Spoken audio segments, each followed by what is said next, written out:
Veja no ICL Notícias, segunda edição. Segurança Pública e eleições. De olho em 2026, governo Lula lança pacote que aumenta penas contra facções criminosas. Mas a organização criminosa hoje é extremamente sofisticada. Ela não pratica só crimes, matando, roubando, furtando. Ela monta empresas. De volta para minha terra. Ministério Público da Itália dá parecer favorável à extradição de Carla Zambelli. Heróis do golpe. Fux pede para mudar de turma no STF e pode salvar Bolsonaro da inelegibilidade. Paz fora de alcance. Putin suspende encontro com Trump e mata crianças em bombardeio na Ucrânia. O ICL Notícias, segunda edição, está no ar.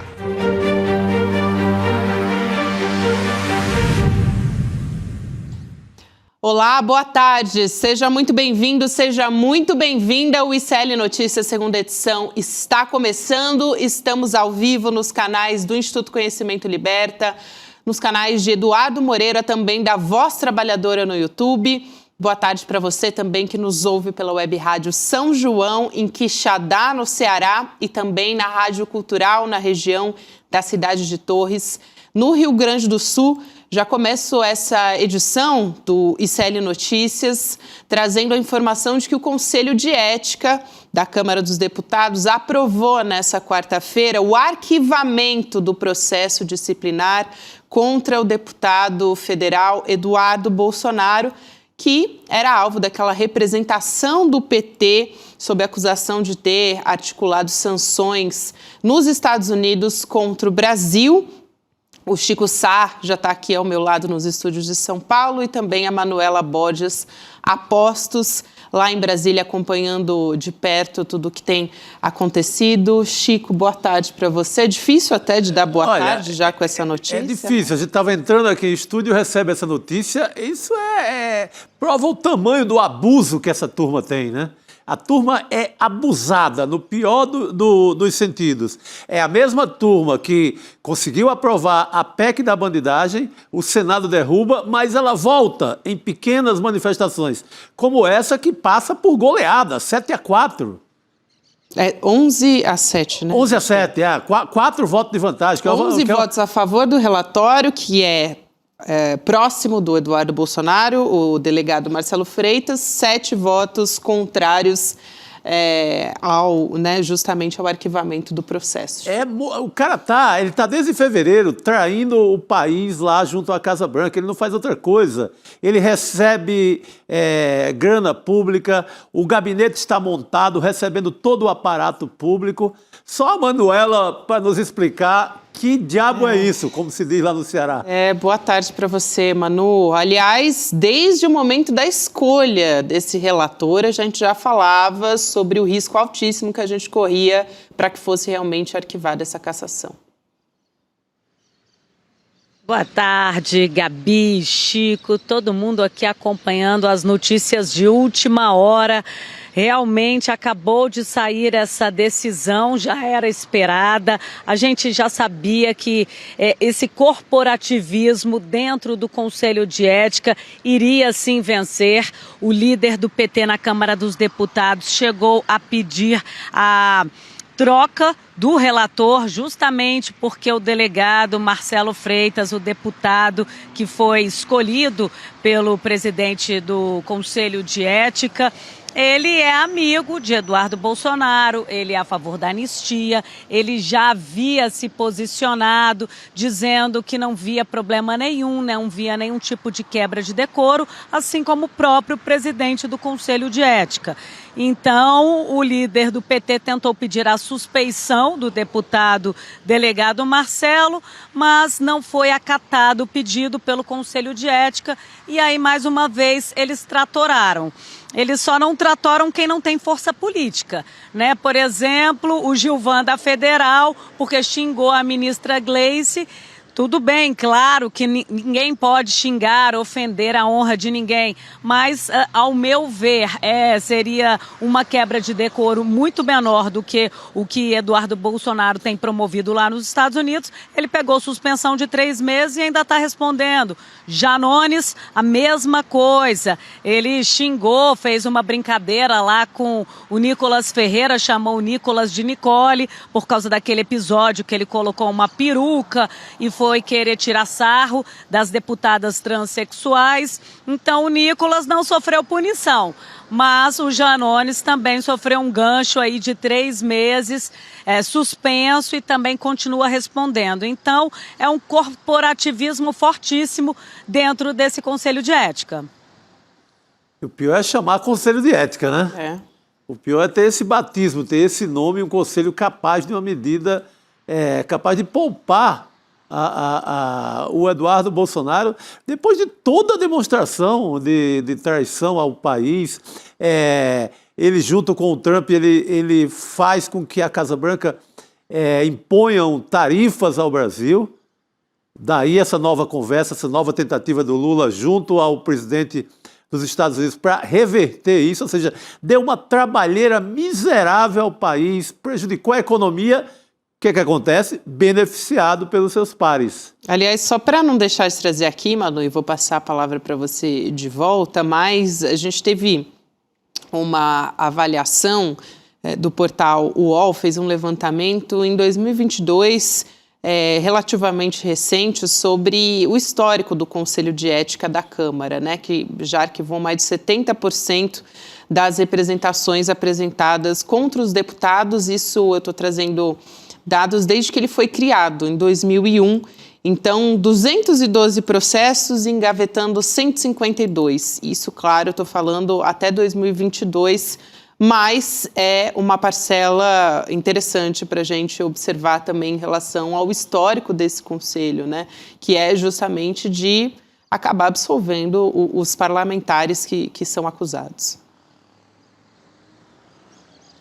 Mas os dias como deputado de Eduardo Bolsonaro estão contados, porque ainda que ele não seja cassado no Conselho de Ética, ele vai sim perder o mandato por faltas. Ele já contabiliza, da última vez que eu levantei, mais de 60% das faltas, e ele não pode chegar a 1/3 dessas faltas, senão é a mesa diretora que vai sim cassar o seu mandato, conforme prevê a própria Constituição Federal. Ele não tem previsão de retornar ao Brasil, então ele vai perder o mandato sim, assim como aquele Chiquinho do Brasão, aquele que foi condenado pelo assassinato da Marielle Franco como um dos mandantes.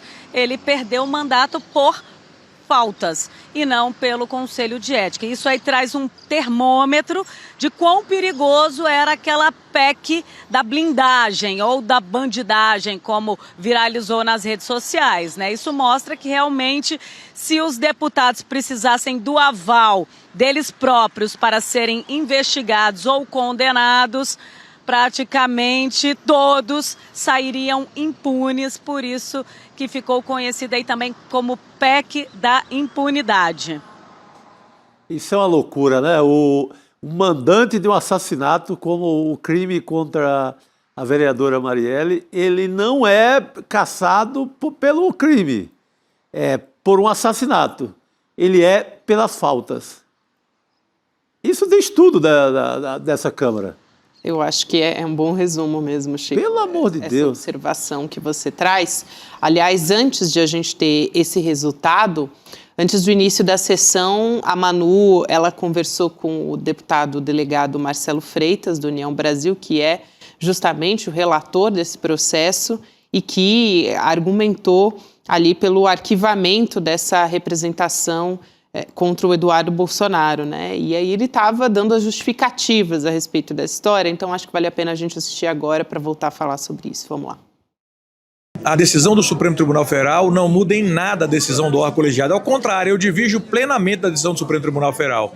Existe um princípio que chama da independência entre as instâncias. A instância administrativa ela é completamente independente da instância criminal, entendeu? Razão pela qual nós entendemos que o colegiado, olha aqui, o colegiado que tem 21 membros é que vai decidir se o nosso voto é procedente ou não. É uma decisão técnico-política. O meu voto ele tem um viés técnico, eu defendo a imunidade parlamentar material, essa é a mesma imunidade que foi defendida em várias outras situações, inclusive para o próprio representante, para o próprio presidente do Partido dos Trabalhadores, senador Humberto Costa. Ele teve, inclusive, em Washington, fazendo pleitos em favor da democracia brasileira. Ora, se ele fez, por que outro deputado não teria o direito de fazê-lo?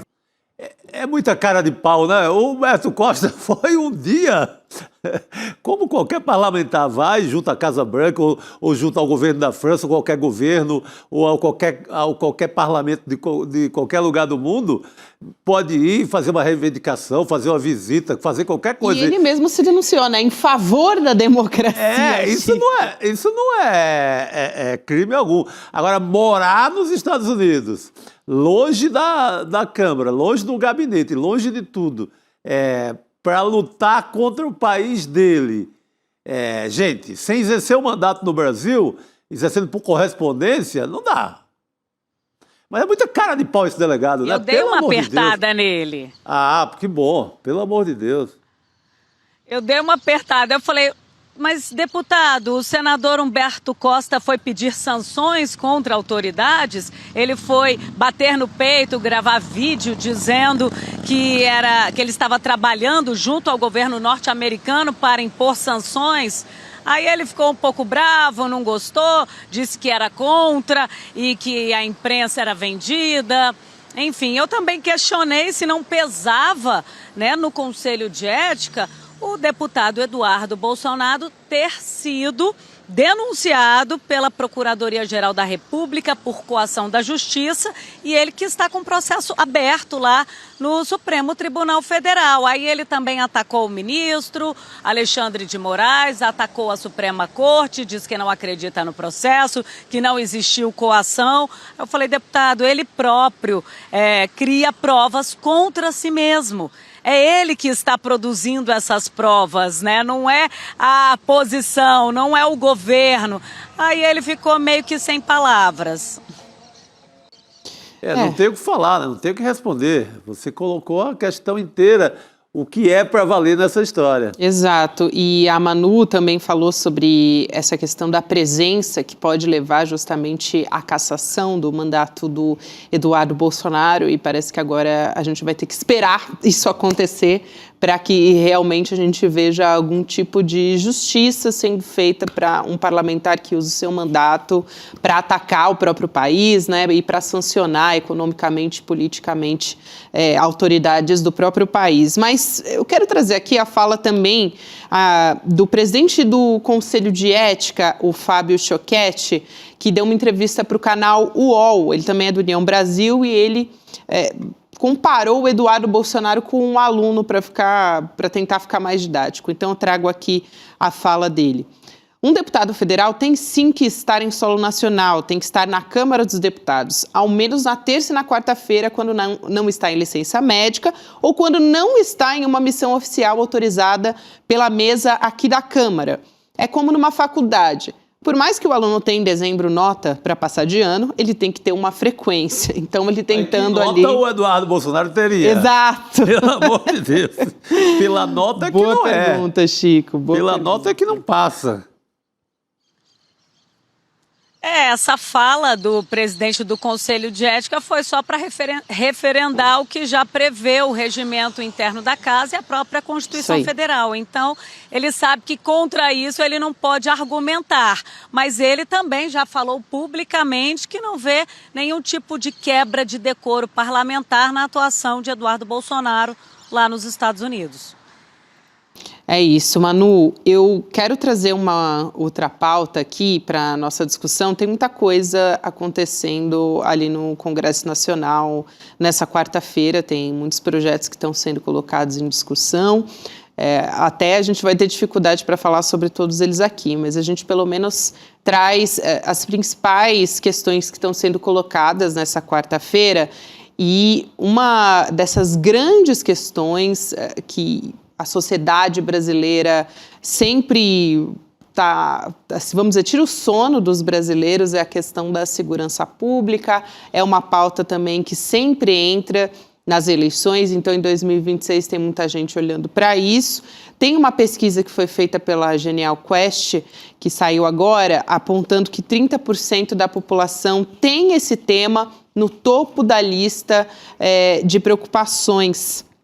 Então, isso é um dado bastante relevante aqui para falar. Até na semana passada saiu um outro que eu acho que dá para citar também, sobre Datafolha, mostrando a presença de facções e milícias na vida das pessoas, das comunidades. Atinge 19% da população brasileira. Então, essa questão da segurança pública está ganhando muita relevância com a proximidade das eleições.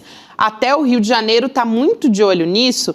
A gente traz aqui esse exemplo do orçamento da Prefeitura do Rio para 2026, que está prevendo gastar mais de R$1 bilhão com iniciativas nessa área. Então, tem um aumento, em comparação com o que estava previsto para esse ano de orçamento, aumento nominal de quase 36%.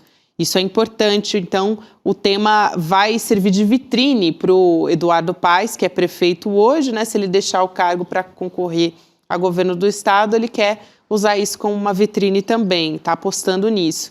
E no caso do governo federal, Chico e Manu também, o ministro da Justiça, Ricardo Lewandowski, enviou hoje para a Casa Civil um projeto de lei para endurecer as penas, né, para organizações criminosas. Então, foi chamado, o apelido desse projeto é um projeto de lei antifacção, e precisa ser aprovado ainda pelo Congresso. Daqui a pouco a gente vai discutir ponto a ponto. Manu, ainda não tem data para isso acontecer, mas eu acho que vale a pena a gente começar essa discussão antes de trazer ponto a ponto aqui do projeto antifacção, projeto de lei antifacção.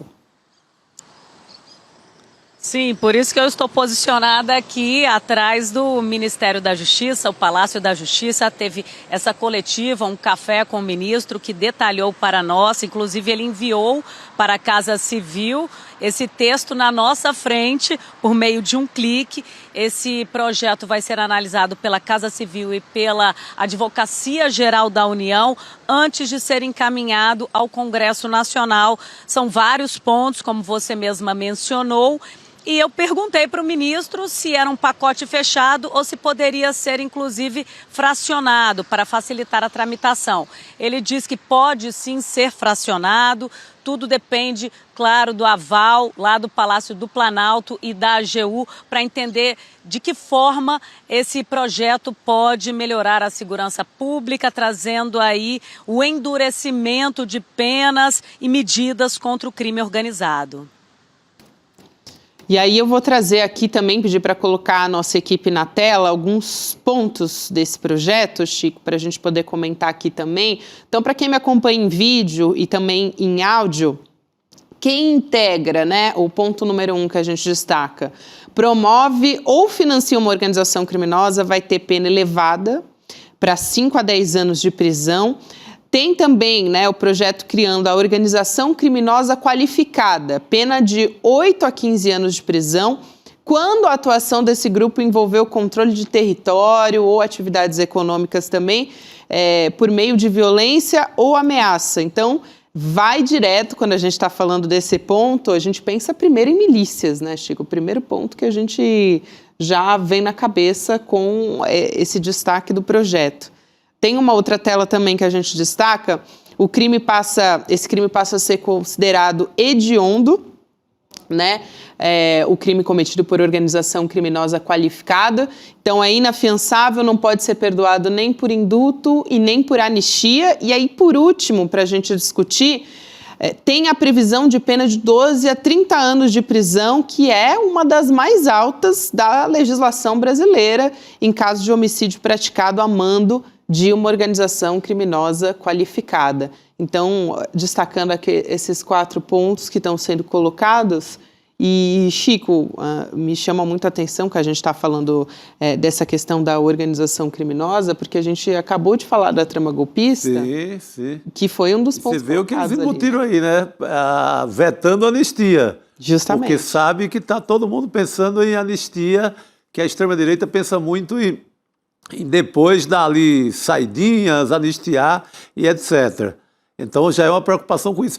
Na verdade, é o governo se mexendo, né, num tema que abala muito a população. Você tem trabalhador sendo roubado em parada de ônibus de manhã, uma diarista que sai lá da Zona Leste e vai trabalhar na Zona Oeste, é roubada no deslocamento. Isso atinge muito os trabalhadores, né, nas cidades como São Paulo, e é o governo se mexendo. Eu acho que o governo se mexeu muito bem também naquela história da Polícia Federal em cima das organizações criminosas aqui em São Paulo, na Faria Lima. Isso. Ou seja, em cima dos bacanas, porque normalmente quando se pensa em criminalidade no Brasil, todo mundo corre para a favela para chutar a porta de barraco.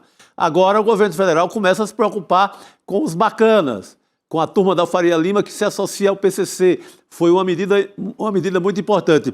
Mas, de alguma forma, eu acho que ainda falta aquela energia para a turma ali do Lewandowski, que tinha, por exemplo, com o Flávio Dino, no começo do Ministério da Justiça. Ele conseguiu impor ali um clima de combate permanente a facções, independentemente de mudança de lei. Eu gosto mais de ação do que mudança de lei. Eu creio que a gente já tem lei que pune, já tem muita legislação apropriada.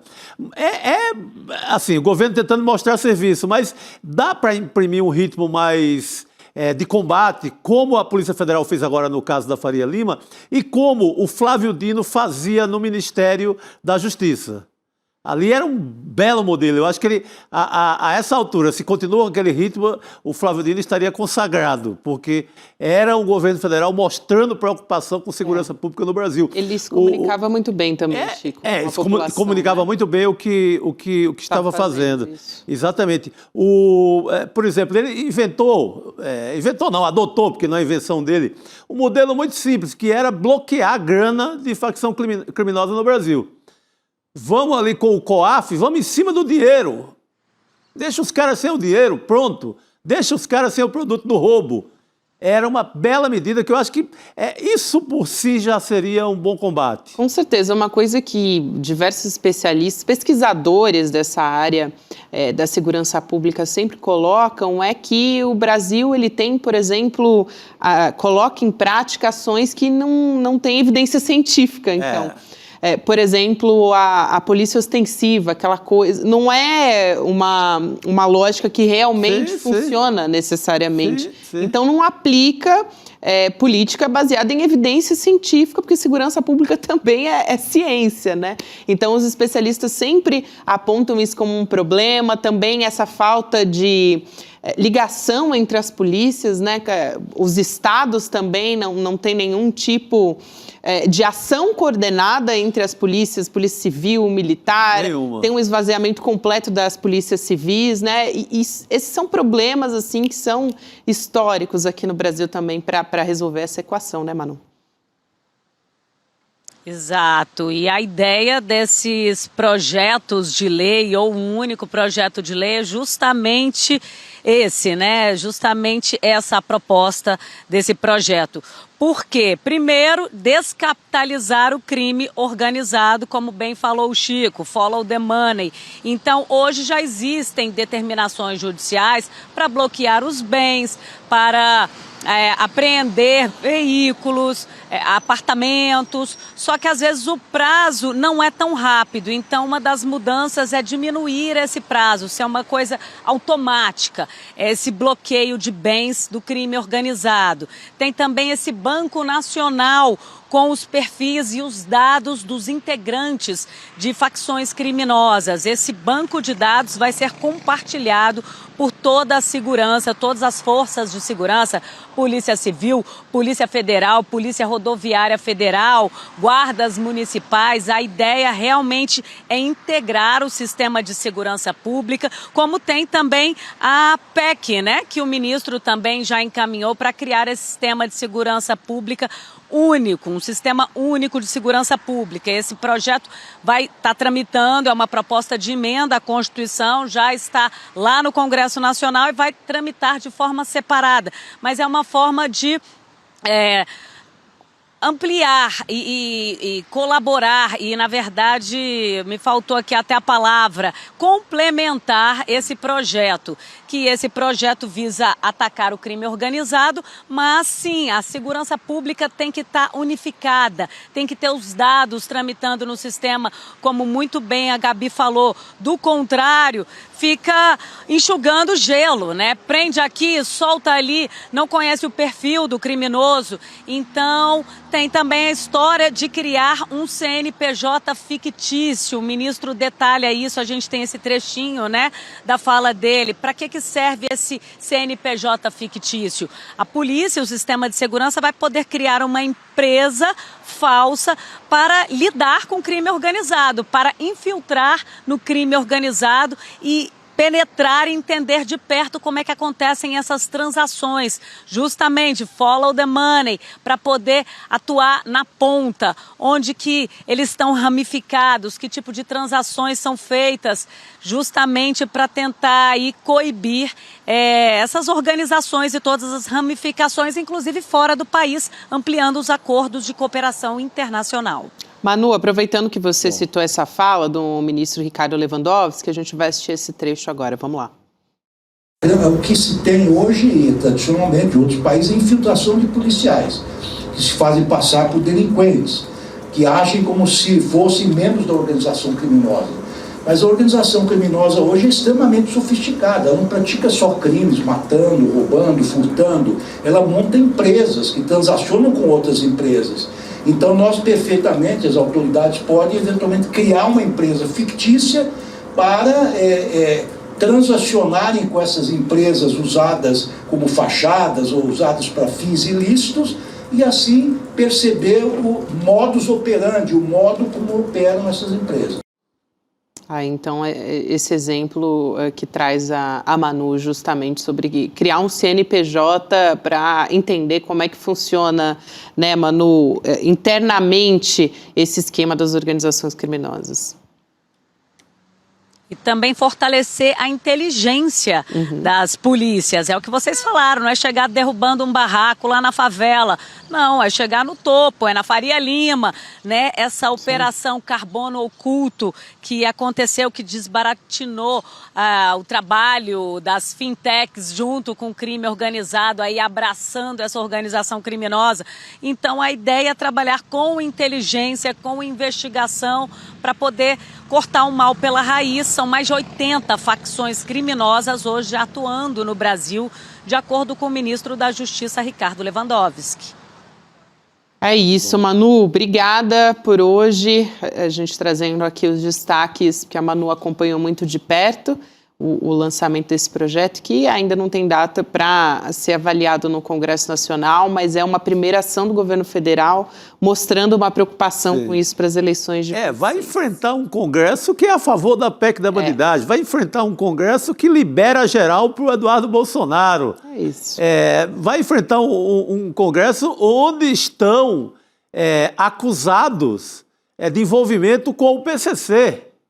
Via fintechs, como foi... Eu questionei ao ministro. Exatamente, Manu, você foi no ponto. Então, não é um bom lugar, não é um bom terreno para plantar essas ideias do Lewandowski. Mas, quem sabe, né, por uma zebra passa. Eu acho que não passa, mas tem que tentar alguma coisa, tem.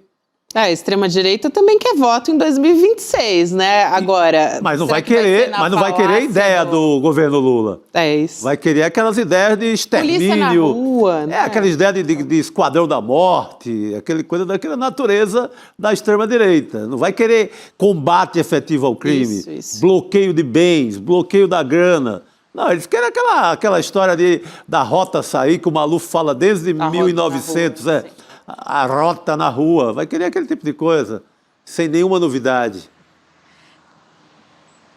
Eu questionei o ministro se tinha clima para aprovar, principalmente na Câmara dos Deputados, que a gente vê o Senado mais alinhado com o governo federal. Por exemplo, em setembro, início de setembro, eles aprovaram aquele projeto do devedor contumaz, que é um tipo de operação do crime organizado, que abre vários CNPJs e deve ao governo, nunca paga. Então, foi uma resposta, inclusive, também a essa operação Carbono Oculto. Aí foi para a Câmara dos Deputados, ninguém lembra que esse projeto existe. Eu perguntei, ministro, vai caminhar no Congresso? Por isso é que ele falou sobre o possível fatiamento desse texto, aprovar alguns pontos que teriam mais consenso, como, por exemplo, endurecimento de penas. Isso aí, a direita, a extrema-direita, não tem dificuldade de votar para endurecer a pena dos criminosos.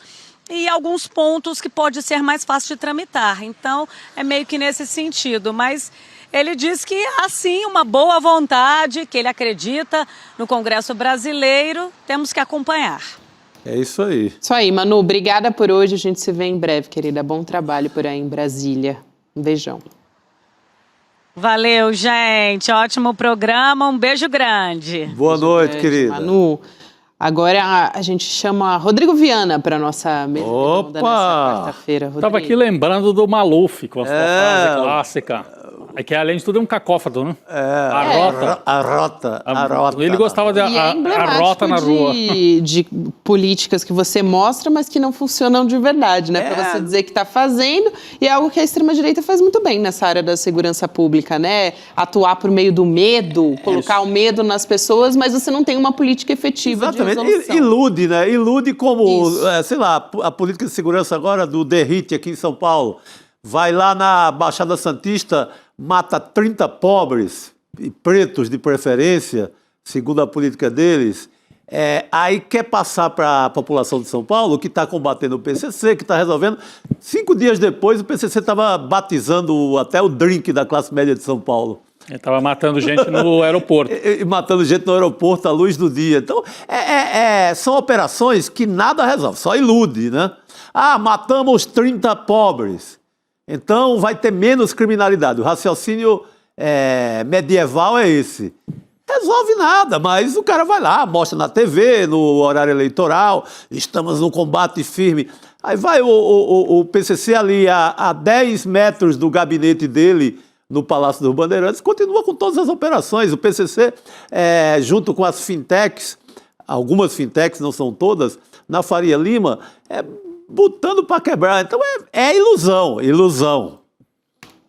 Chico, ontem a gente estava falando aqui, para trazer um outro assunto, sobre o Vladimir Herzog, sobre o documentário original do ICL.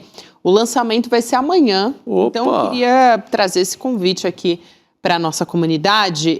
Então, nesse dia 25 de outubro, que é sábado, a gente tem os 50 anos do assassinato do Vladimir Herzog. É a data em que o jornalista foi assassinado pelos militares no período da ditadura. Então, a gente vai ter uma estreia amanhã, quinta-feira, dia 23, do documentário original do ICL, que é uma homenagem à memória, claro, do Vlado, mas também a gente vai recapitular como é que foi esse assassinato, como é que tudo aconteceu. Então, a gente vai trazer um trailer aqui para a gente ter uma ideia do que vai trazer esse novo documentário original do ICL. Vamos lá. Comecei a ouvir os gritos do Vlado. Mataram ele. Mataram o Vlado. Mataram o Vlado. Foi uma revolta muito grande, que ninguém esperava a morte do Vlado. A morte dele chegou no momento que o copo estava cheio e a morte dele fez transbordar esse copo. Foi o despertar da consciência nacional contra o horror da ditadura militar.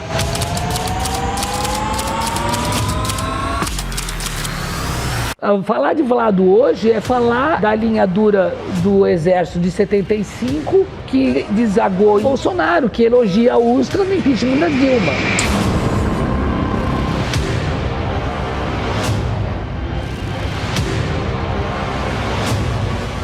Nós estamos aqui por ele, pelo que ele significava, pelo que ele sonhava.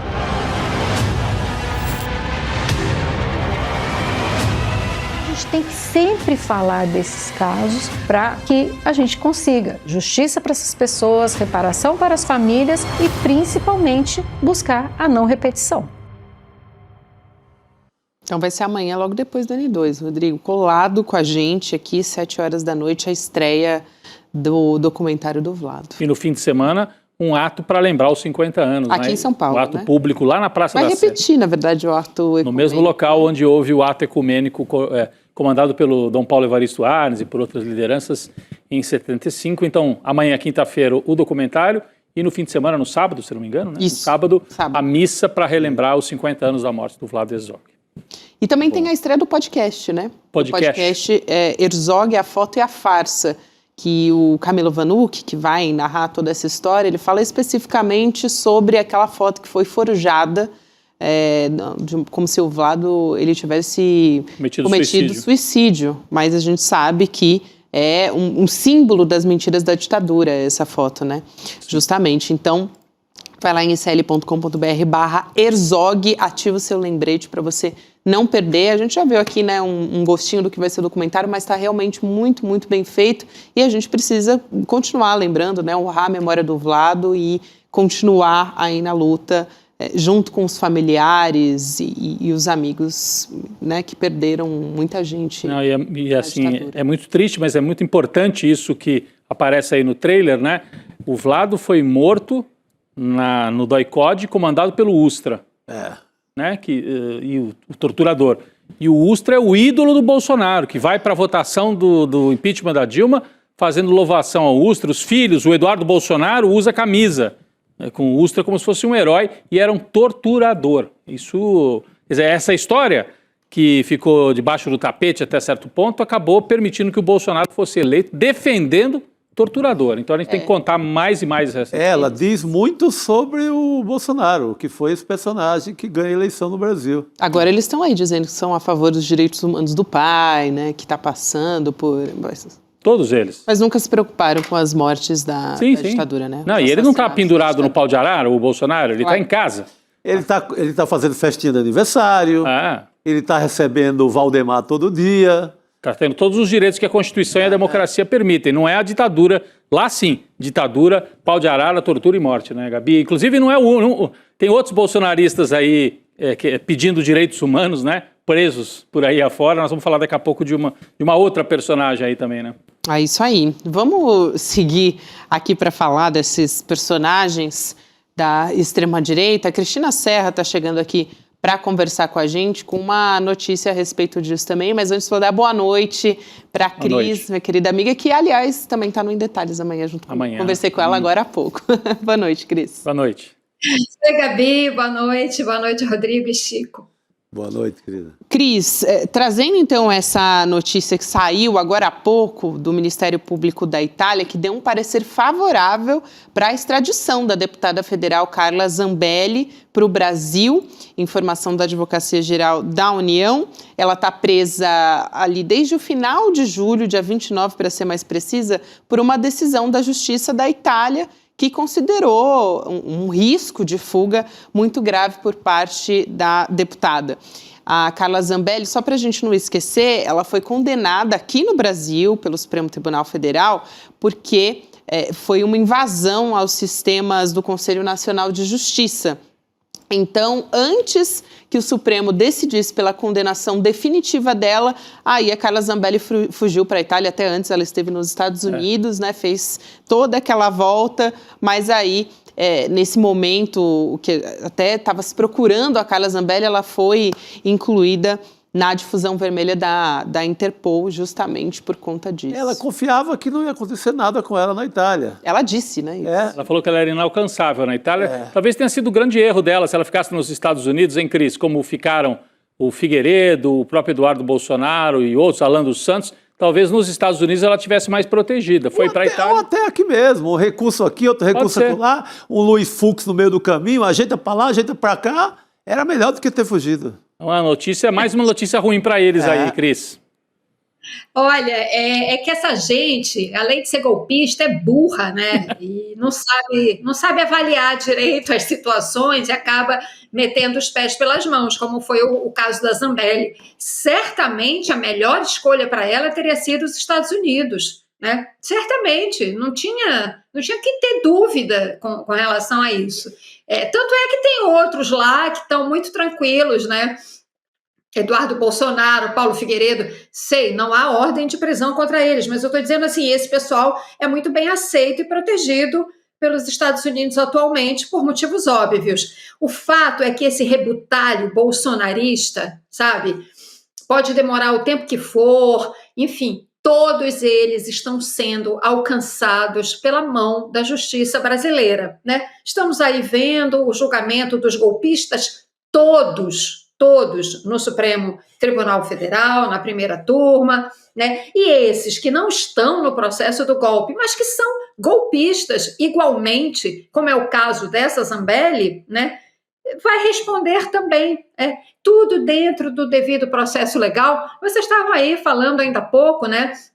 Relembrando Vlado Herzog na ditadura, quando não existia devido processo legal. Né? A pessoa simplesmente desaparecia, era torturada, morta, e muitas vezes o corpo desaparecia, a família não tinha nem como recuperar o corpo e prestar as devidas homenagens, né?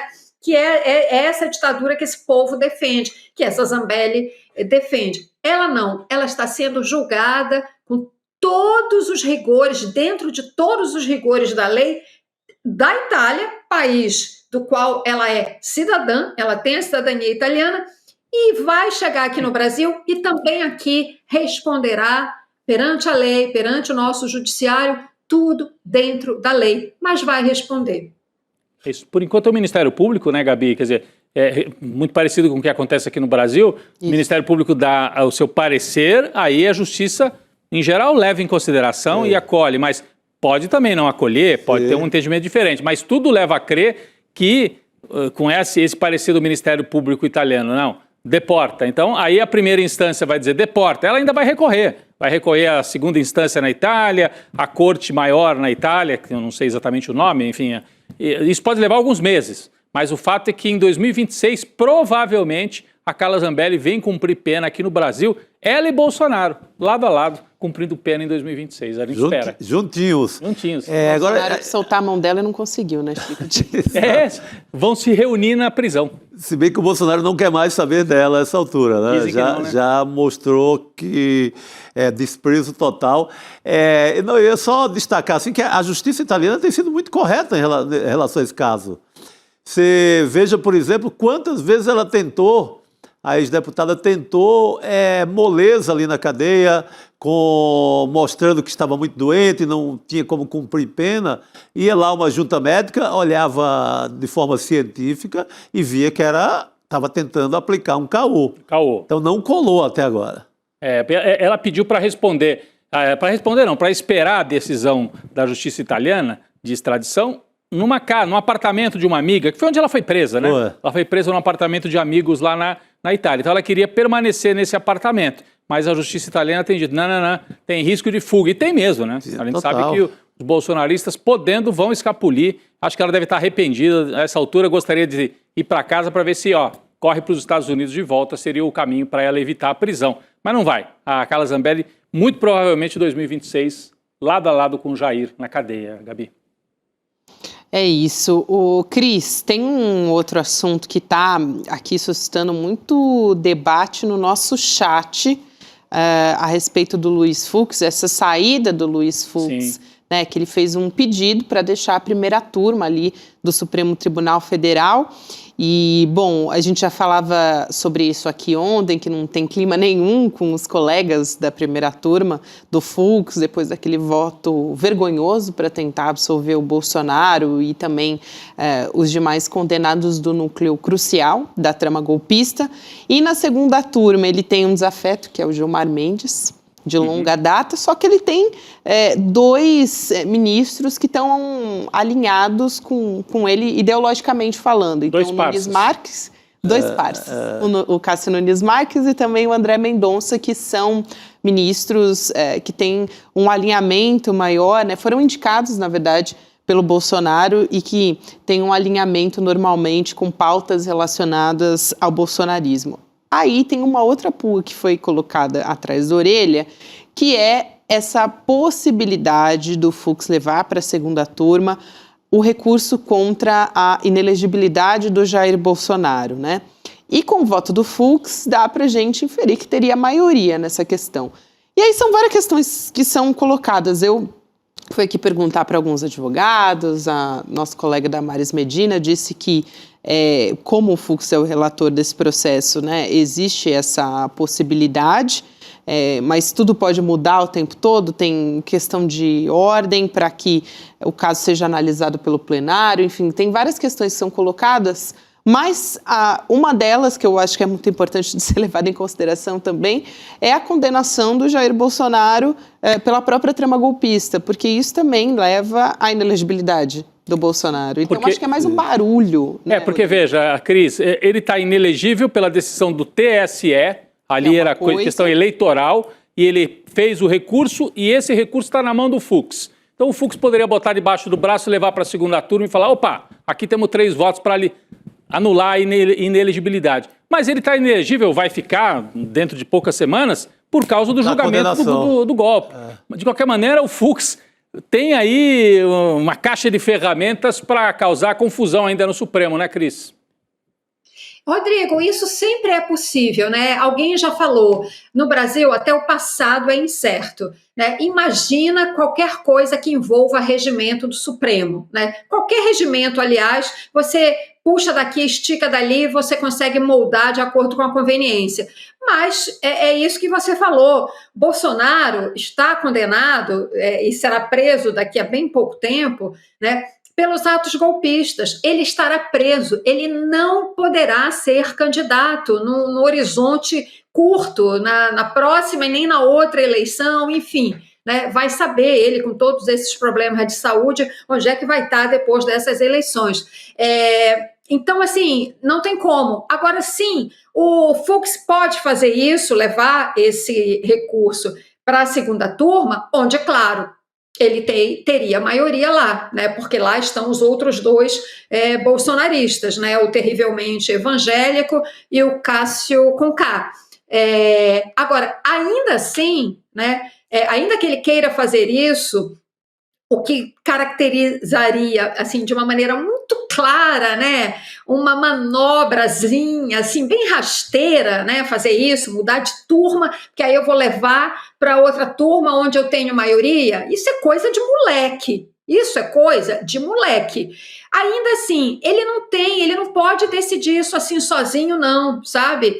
O Edson Fachin, como presidente, pode também, numa conversa, por exemplo, entre o Fachin, entre o presidente da primeira turma, o Flávio Dino, e a segunda turma, e o Fux, obviamente, eles podem chegar e dizer assim, olha, Fux, não dá, sabe? Isso aí é uma manobra muito rasteira, fica muito ruim para a imagem do Supremo. E acomodar isso, e a coisa, e ele, por exemplo, nesse julgamento que está na primeira turma com ele pode até ir, mudar de turma, mas o recurso fica na primeira turma e quando for julgado, ele votaria. Ele poderia votar na primeira turma, mesmo estando na segunda, entende? É como eu digo, regimento do Supremo, você ajeita daqui e dali, acomoda qualquer circunstância. Para mim, na verdade, o que parece muito claro é o seguinte, o ambiente para o Fux na primeira turma ficou muito ruim, muito difícil, depois daquele voto dele, né, absolvendo o Bolsonaro,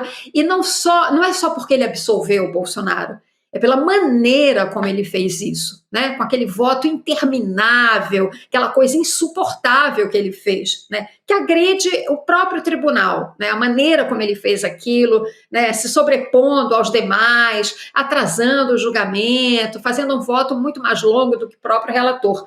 Na outra turma, claro, ele vai ficar em casa. Ele foi procurar a turma dele, a verdade é essa. Resumo, o Fux rasgou a fantasia. Ele está mostrando quem ele é verdadeiramente, né? Um bolsonarista. É isso, está claro, e ele vai ficar com a turma que ele fica mais à vontade. Agora, que cria uma situação esdrúxula, porque dentro do Supremo você vai ter 2 turmas com perfis muito diferentes, né? Uma de maioria bolsonarista e a outra turma comprometida com a democracia, etc. e tal.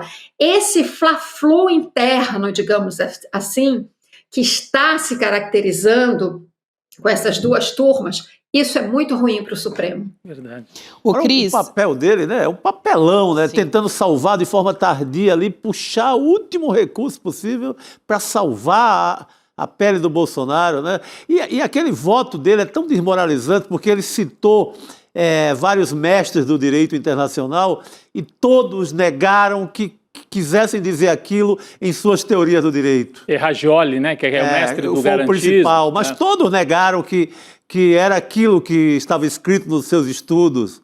Ficou muito feio, né? Ficou esvaziado, desmoralizado e tenta puxar ali pelo rabo a última pena para salvar o Bolsonaro. É muito feio. O Cacai, ele está alinhado aqui, a doutora Damares Medina, que também conversou com a gente aqui nos bastidores, né? Já mandei uma mensagem rapidinho para a gente tentar também trazer esses meandros aí das discussões jurídicas. E o Cacai também disse que ele pode tentar levar para a segunda turma, sim, que não seria incomum, mas que isso já foi debatido na primeira turma. Então, isso abre uma discussão, né? O fato disso já ter sido debatido provavelmente vai manter o processo na primeira turma e não na segunda, apesar de o Fux ser o relator e ir para a segunda turma. A Gabi mandou uma mensagem para o Cacai, a gente estava aqui, enquanto a Cris falava, tentando ouvir a resposta do Cacai, enquanto a gente está no ar, né? O Cacai diz isso, né? O Fux é relator. Se o caso não tivesse sido debatido de maneira nenhuma, ele poderia levar com ele para outra turma. Como já foi debatido na primeira turma, deixou de ser um caso só dele e passou a ser um caso da turma, né, Gabi? Então, ficaria, teoricamente, é o que a Cris acabou de falar. É que quando o ministro ele é relator e o julgamento não se iniciou, ele pode levar. Mas como já se debateu, pode ter um entendimento de que fica. Perdeu o ineditismo já ali. Se iniciou. Aí fica na primeira turma. Então é isso, vai ter que ter... nós vamos ter que aguardar um pouquinho. Primeiro precisa ver se o Fux vai ter coragem, como falou a Cris, né, e o Chico também falou, você vai ter coragem de isso vai ser bom, né, para expô-lo, assim, ele vai ter que reivindicar isso. É uma espécie de um golpezinho, uma chicana, né? Uma chicana jurídica, como eles dizem, um golpezinho ali para tentar, não, daqui o processo é meu, eu vou levar debaixo do braço, é isso que ele vai tentar. Pode ser até, como vocês observam aqui também, isso pode pegar muito mal, né? Ao invés de gerar o barulho que a extrema-direita quer, para dizer, olha, vamos, né, salvar o Bolsonaro da inelegibilidade, no fim das contas pode ter um efeito contrário, né? Que é justamente querer a qualquer custo salvar o Bolsonaro. E aí unificar os outros ministros contra ele. Isso pode realmente... eu acho que o Fux tem que vai fazer essa avaliação também, se vale a pena, política, né? Correr esse risco para um caso praticamente perdido, né? Porque por mais que ele faça isso, o Bolsonaro vai continuar inelegível pela condenação já que acabou de acontecer. Mas alimenta um discurso. Alimenta. Fortalece a ideia do Bolsonaro e ele vai ficar dizendo que é injustiçado, vê o que diz o Fux. Isso alimenta também fora do Brasil, na Casa Branca, algum maluco tomar a decisão do Fux como algo sagrado também e defender. Não é bom para a instituição do Brasil. Não é bom. Cris, vamos seguir aqui, então, também trazendo outro dia, Rodrigo, a gente estava falando de algumas figuras que estavam meio sumidas na política e gravaram um vídeo para falar de dosimetria, que no fim das contas era uma espécie de anti-light. Vocês lembram disso? A gente colocou um vídeo e falou, nossa, tantas figuras da política que foram ressuscitadas aqui, né? E no fim das contas... Era o Temer e o Aécio, né? Nesse caso era o Temer, o Aécio, no fim das contas, de certa forma a gente está falando do PSDB, que é um partido, né? Quase em extinção. Uma decadência, né? Quase que extinção, Rodrigo, exatamente. Hoje a gente teve um encontro com esse partido do Ciro Gomes. Acabou de se filiar ao PSDB em cerimônia no Ceará e ele atacou o presidente Lula. Claro. Geraldo Alckmin também, o Camilo Santana. O Ciro ele ainda não confirmou uma candidatura ao governo do Ceará e deixou até em aberto uma tentativa eventual. Olha, mas é candidato, viu? É candidato. Né? No Ceará. A própria foto hoje mostra ele com os bolsonaristas, com o André Fernandes.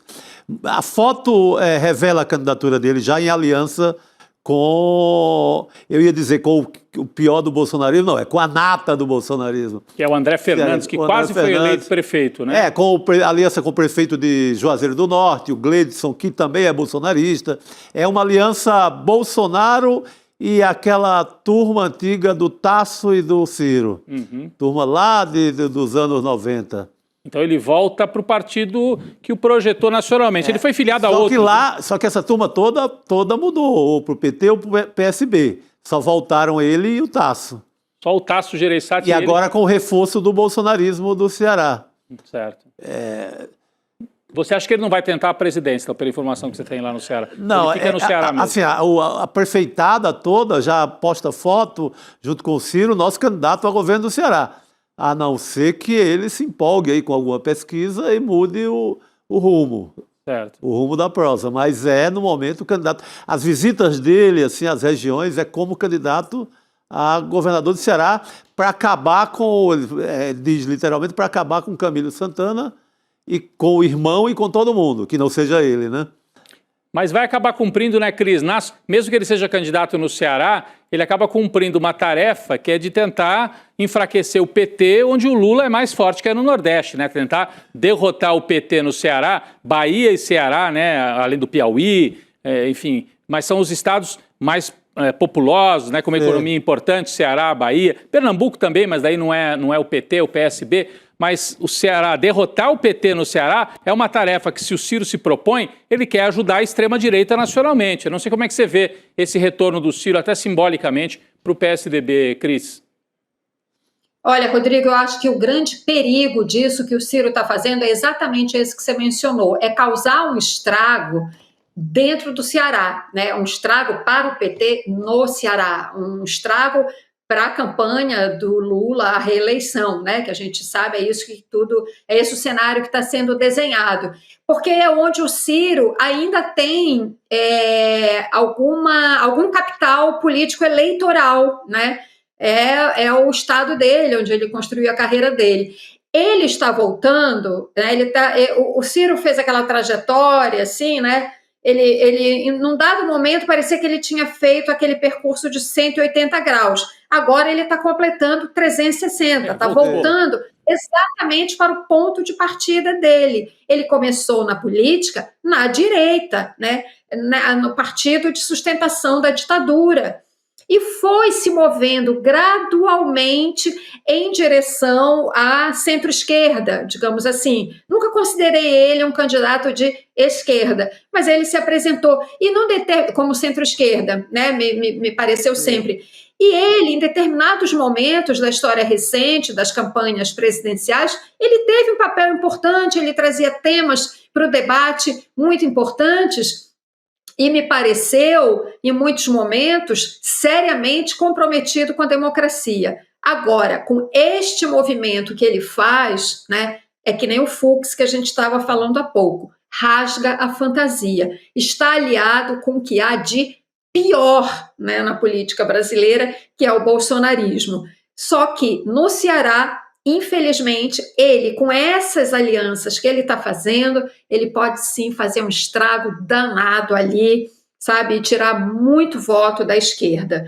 Então, assim, não creio que ele vá mesmo, hoje ele não tem fôlego para uma candidatura presidencial, não tem.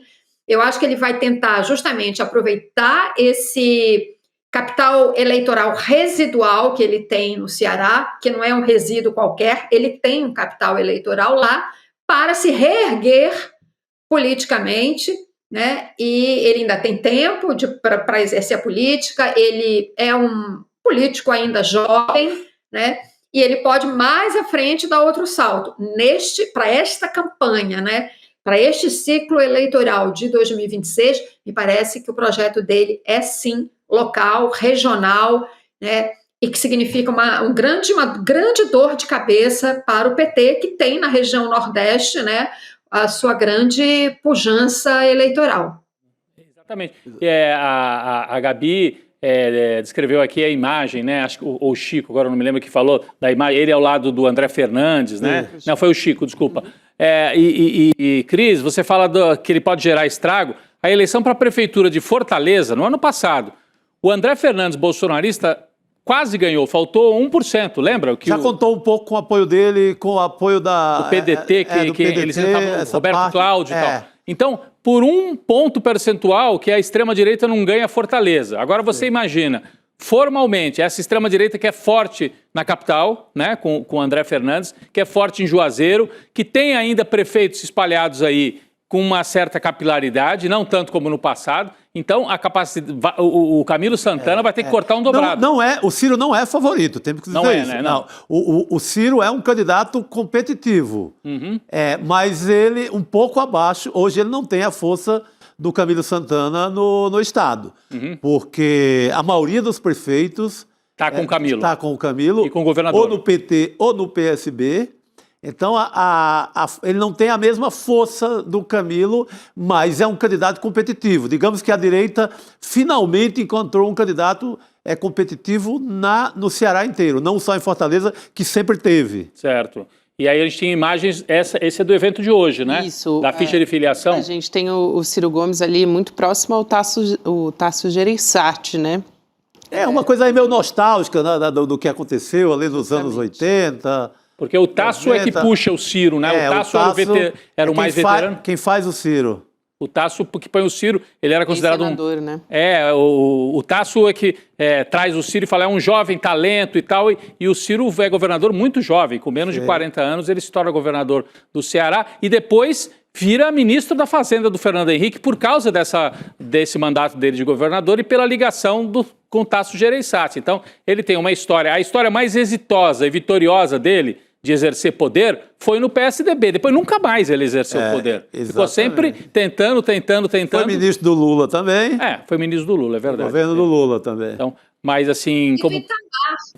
E foi ministro da Fazenda do Itamar Franco. Ele, Ciro, diz que é o autor do Plano Real. É verdade. Não, ele já falou isso. Ele reivindica a autoria do Plano Real. Não, eu falei Fernando Henrique, eu estou errado. Ele foi ministro antes do Fernando Henrique ganhar a eleição. Ele foi ministro no governo Itamar, claro.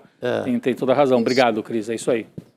Cris, a gente ainda tem um assunto aqui, né, rapidamente, para comentar com você, que é essa decisão da Justiça do Rio de Janeiro absolvendo 7 réus do incêndio do Ninho do Urubu. Essa história é importante e o juiz responsável, o Tiago Fernandes de Barros, ele baseou essa absolvição no que, abre aspas, né, no que ele chamou de ausência de demonstração de culpa penalmente relevante e na impossibilidade de estabelecer um nexo causal seguro entre as condutas individuais e a ignição, fecha aspas, um incêndio que deixou 10 adolescentes mortos, né, em 2019, outros 3 feridos também. É um caso gravíssimo esse do Ninho do Urubu. Gabi, isso me lembra tanto o caso da Boate Kiss, né? A luta dos pais e os responsáveis sejam punidos. É o que a gente vai ver no caso do Ninho do Urubu. Essa é uma decisão em primeira instância, a promotoria já disse que vai recorrer, né? Então a gente vai ver agora o caso caminhar na justiça, mas é chocante que um juiz de primeira instância, né, absolva os réus por esse motivo que você acaba de ler. Ele não vê nexo causal entre o que aconteceu, a morte desses 10 jovens atletas, meninos de 14 a 16 anos que sonhavam um dia serem ídolos do futebol, do Flamengo, né? A maioria meninos negros, diga-se de passagem, de famílias pobres, meninos negros, dos 10, 8 eram negros, né? E ele não vê, o juiz não consegue ver o nexo causal num processo que traz uma série de evidências de negligência e de descaso com a vida daqueles meninos. Eles dormiam em contêineres que não tinham alvará de funcionamento, que o Flamengo já tinha sido multado, inclusive, pela prefeitura, tinha grade nas janelas, isso dificultou que os meninos conseguissem sair, tinha problema no ar-condicionado, né? Não tinha manutenção, o processo mostra isso, né? Que não tinha, o ar-condicionado não tinha manutenção, e foi onde começou o incêndio. Enfim, evidências, fatos concretos de que aqueles meninos dormiam num lugar sem a menor condição de segurança, né? Então, a direção do clube, como é que a direção do clube, o responsável pelo centro de treinamento, não são responsabilizados por essas mortes, né? Então, assim, A impunidade é uma coisa muito chocante, muito gritante. Eu vou dizer uma coisa, sabe? Desde que aconteceu esse crime, porque isso é um crime, nunca mais eu consegui cantar o hino do Flamengo. Nunca mais, sabe? Porque diz assim, uma vez Flamengo, Flamengo até morrer. Isso é literal, sabe? Eu não consigo, isso não sai mais da minha boca, sabe? Então, enfim, a promotoria vai recorrer e a gente espera que lá no final desse processo, né, que essas famílias tenham justiça pela morte dos seus filhos. Disse tudo, Cris. Aí. É isso, é o mínimo. Cris, obrigada. É importante você trazer esse assunto aqui também para a nossa discussão no N2. Obrigada, querida. Obrigado. Até a próxima. Obrigada, pessoal. A gente segue aqui no N2, daqui a pouquinho a gente vai trazer informação internacional também, o professor Trevisan já está esperando para entrar junto com a gente. Antes disso, Rodrigo, queria lembrar aqui a nossa comunidade que a gente vai ter uma aula do professor Gessé Souza, né, no dia 30 de outubro. Então, quinta-feira que vem, porque quinta-feira agora é o documentário que a gente falou agora há pouco, né? Isso. Então, no dia 30 de outubro, 8 horas da noite, a gente vai falar, entender como é que o sistema capitalista iludiu trabalhadores, transformou cidadãos em consumidores. Então, você pode garantir a sua vaga na aula gratuita A Grande Mentira do Capitalismo com o nosso professor sociólogo Gessé Souza, que vai ser na semana que vem. Mais uma etapa aí dessas aulas com o professor Gessé que a gente vem acompanhando muito, né? E falar de exploração é algo que a gente vem falando quase que dia a dia aqui, né, Chico? Exatamente. E a chave da questão aí é essa, de transformar o que é um cidadão apenas em consumidor. Isso aí. Essa é a chave da discussão. É uma espécie de truque, né? O ilusionismo, né? Isso é feito na frente de todo mundo, né? E eu lembro no jornalismo, quando você ia fazer reportagem, e muitas vezes o editor e o repórter, quase sem querer, eu ia dizer, mas não era sem querer. Não, porque os consumidores aquilo, como se o grande ente num país fosse o consumidor, e não o cidadão. Então você coloca o consumo à frente da cidadania, né?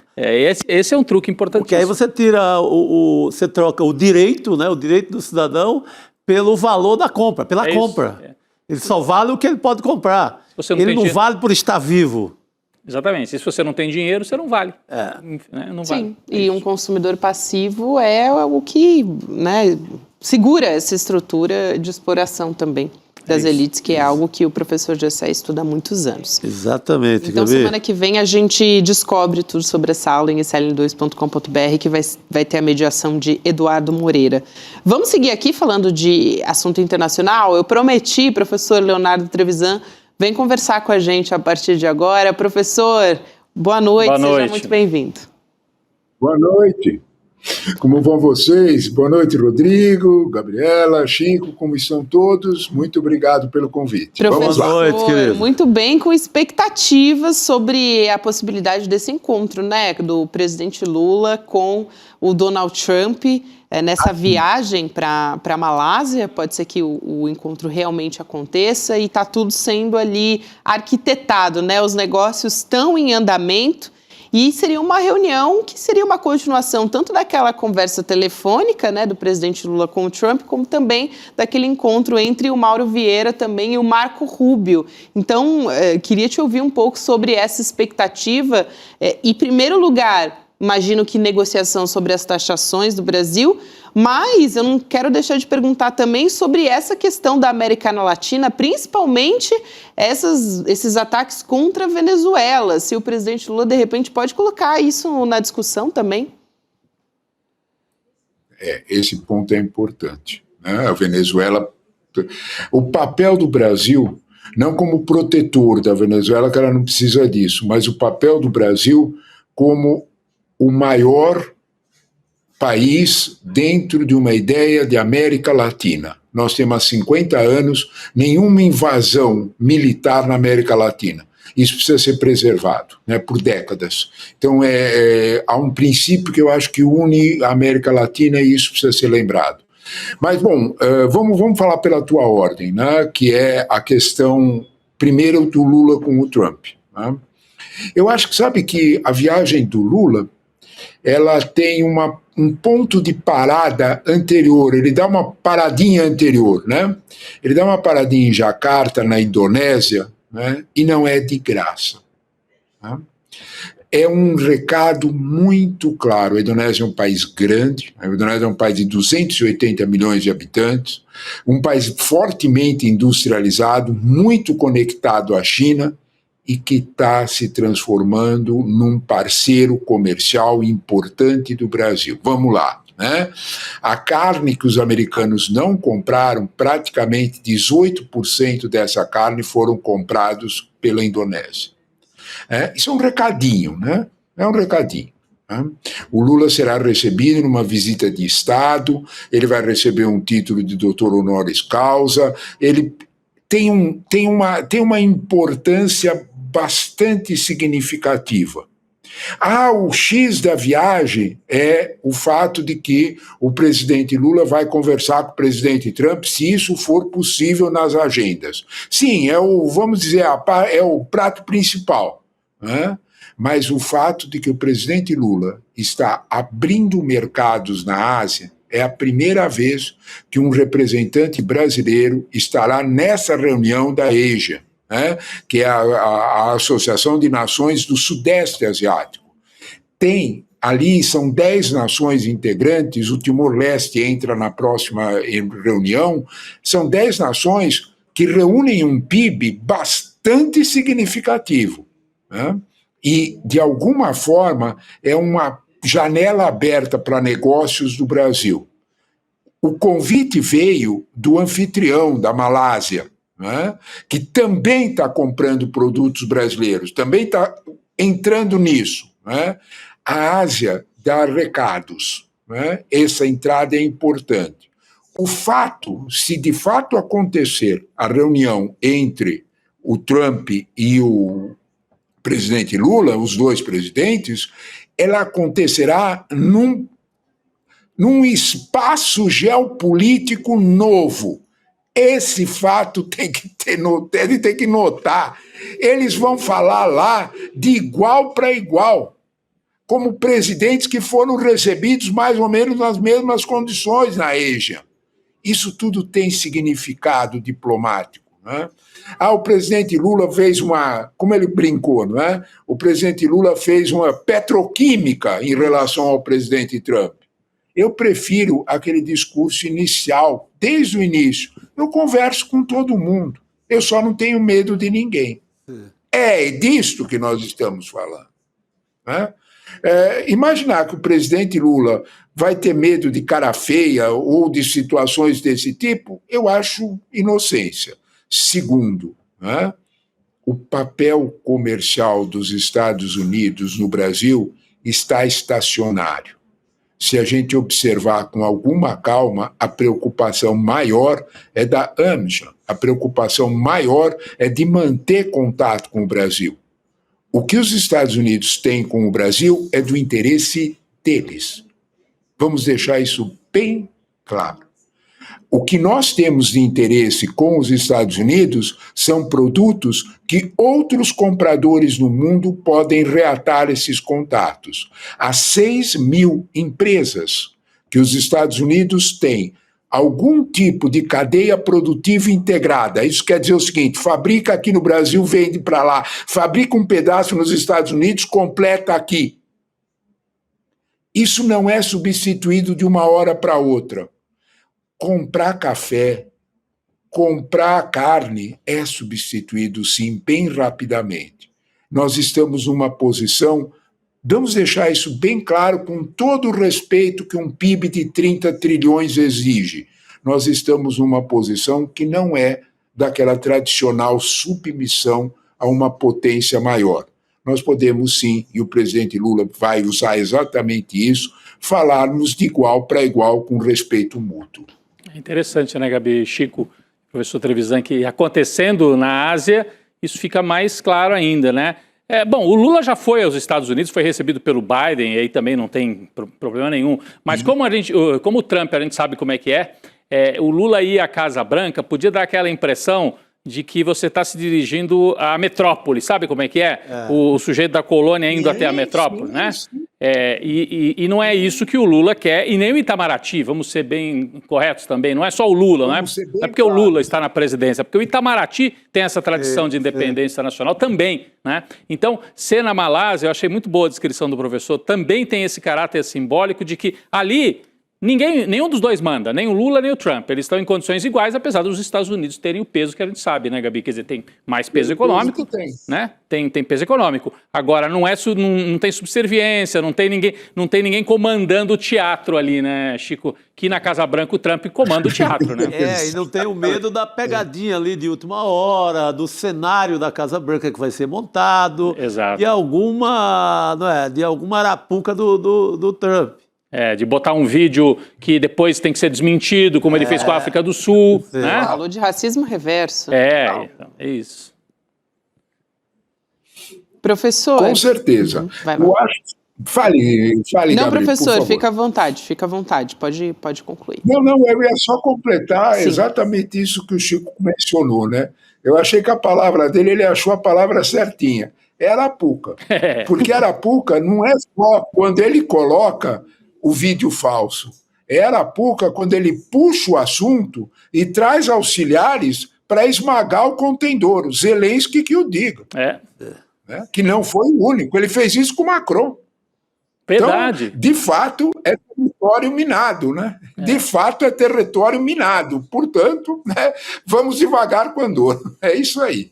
Boa, professor. Eu quero só atualizar aqui uma notícia. A gente falava agora há pouco sobre aquele pedido do Fux para tentar ir para a segunda turma, e o presidente do Supremo, o ministro Edson Fachin, autorizou que o ministro Luiz Fux ele passe a integrar, então, agora a segunda turma a partir da próxima semana.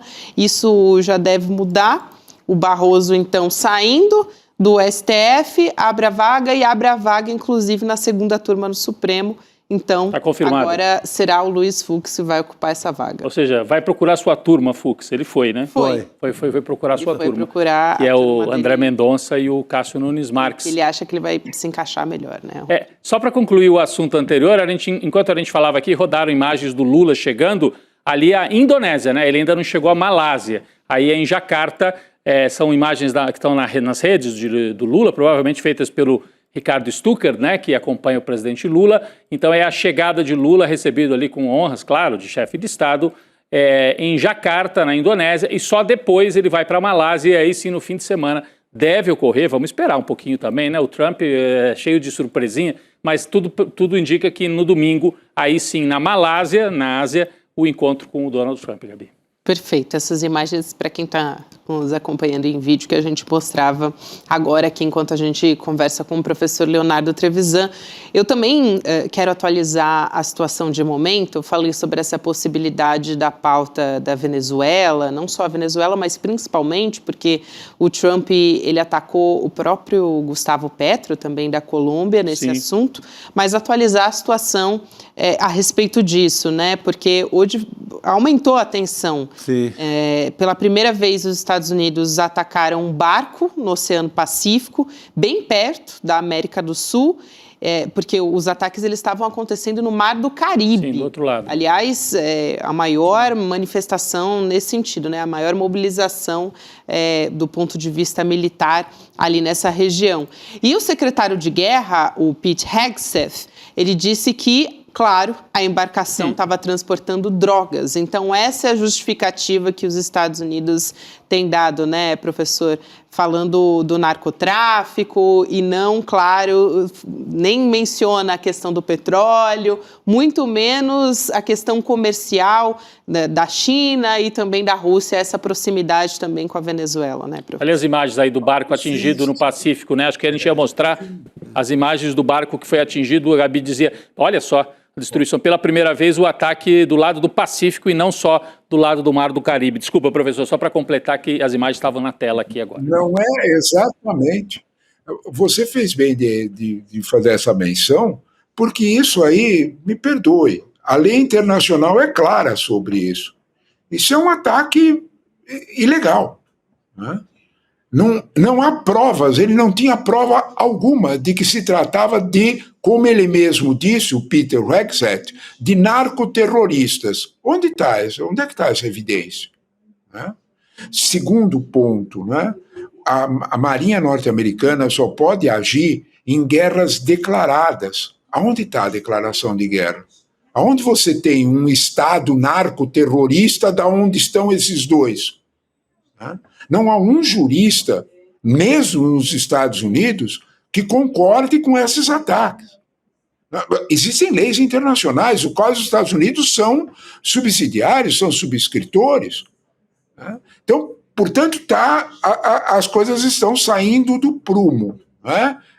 Olha, eu fui conferir uma matéria do New York Times, do Eric Schmidt, bateu na mesma conta que eu fiz. Né? São 8 ataques, Gabriel. Nós já estava o ataque. Né?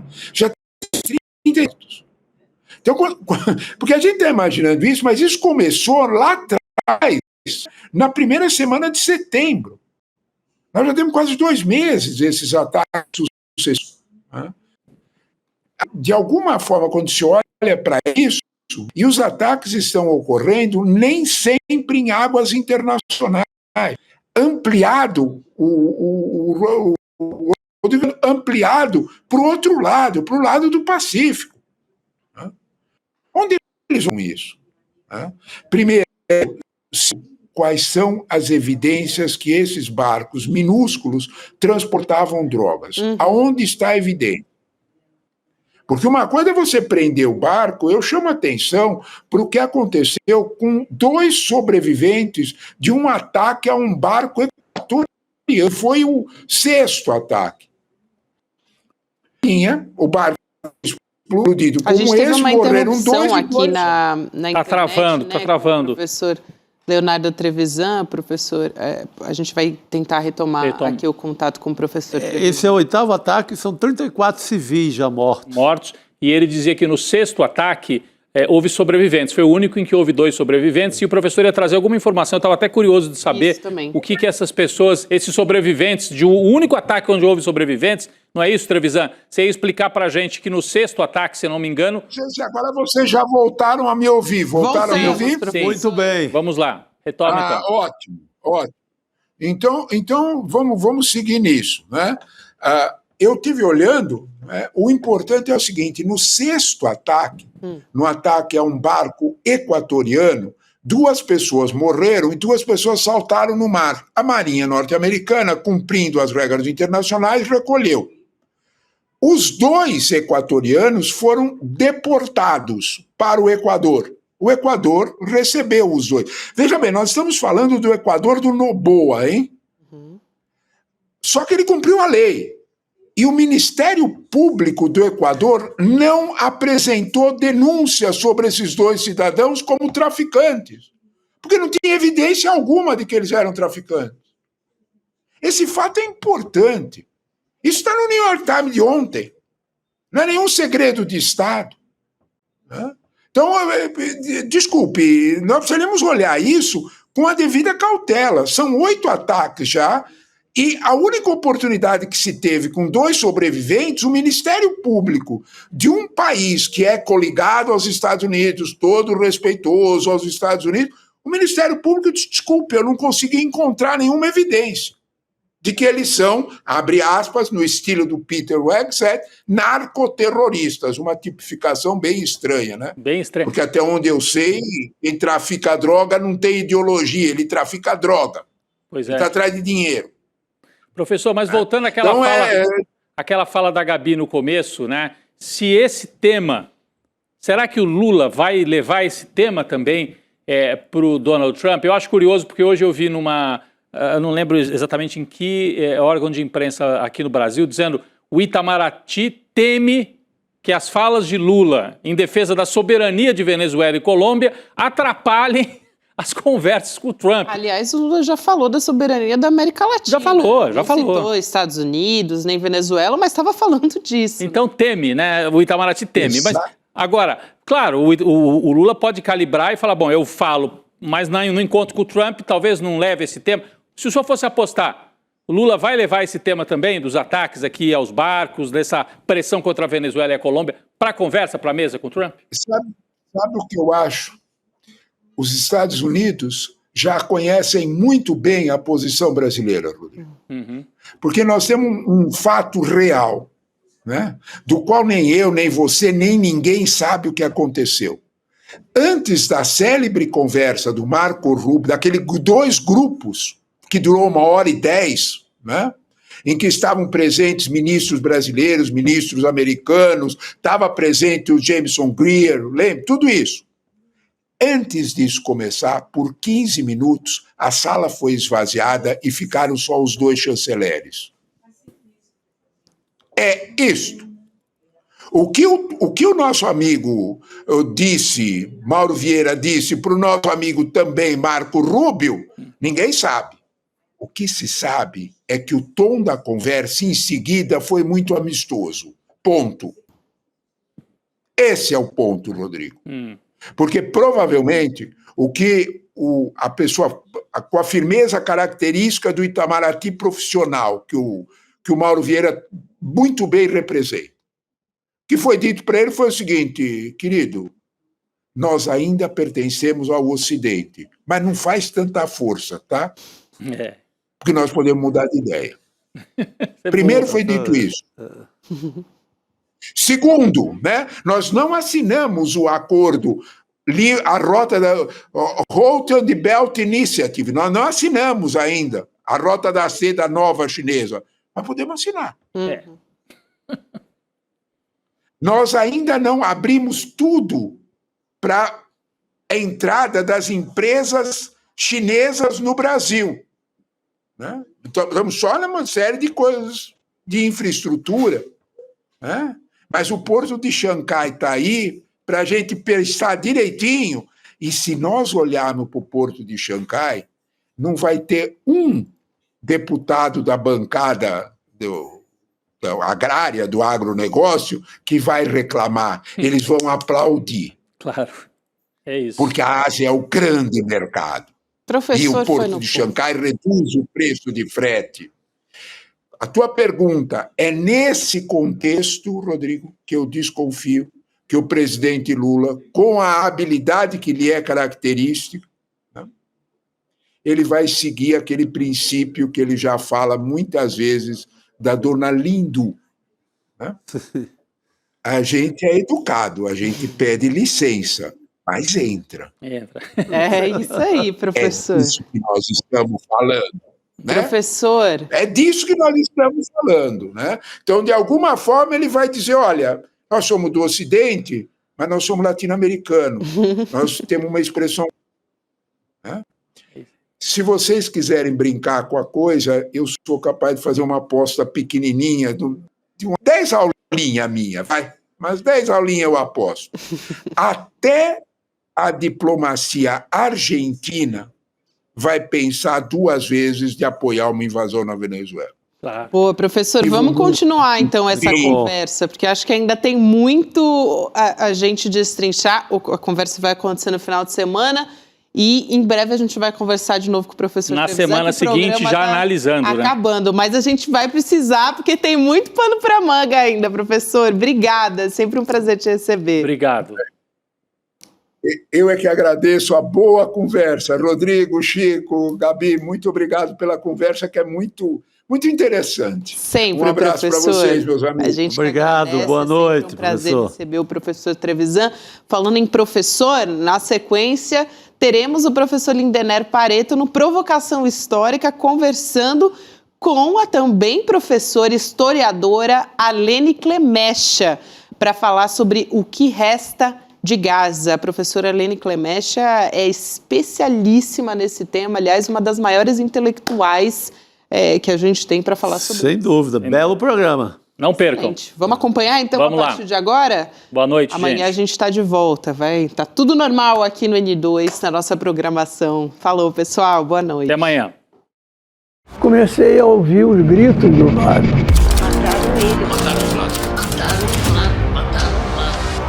Foi uma revolta muito grande, que ninguém esperava a morte do Vlado. A morte dele chegou no momento que o copo estava cheio e a morte dele fez transbordar esse copo. Foi o despertar da consciência nacional contra o horror da ditadura militar.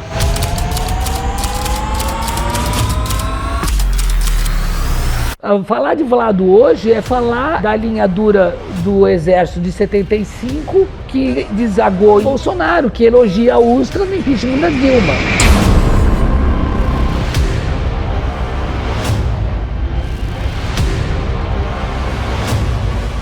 Nós estamos aqui por ele, pelo que ele significava, pelo que ele sonhava.